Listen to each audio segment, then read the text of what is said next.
E andiamo di nuovo all'estero, in Afghanistan, dove 3 esplosioni tornano a scuotere la capitale Kabul. Ad essere colpita è una scuola nel quartiere di una minoranza sciita, decine gli studenti morti. Da Istanbul in diretta la corrispondente Lucia Goracci.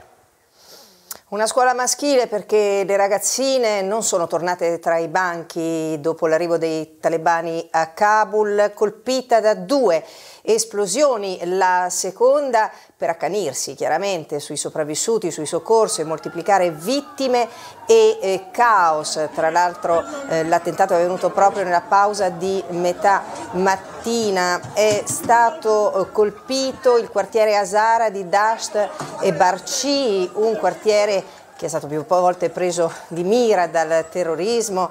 Già lo scorso anno, in primavera, un'altra scuola aveva subito attentati con autobomba, con oltre 80 morti e 300 feriti. Il numero delle vittime in questo attentato di stamane non è chiaro, la polizia parla di 6. I testimoni sul posto che ai giornalisti i talebani non consentono di raggiungere, secondo loro i morti sono molto più numerosi. Nel silenzio di rivendicazioni tutti pensano a ISIS Khorasan, il braccio afghano del califfato. Infatti ha promesso nuove azioni terroristiche proprio con il disgelo di primavera. A te.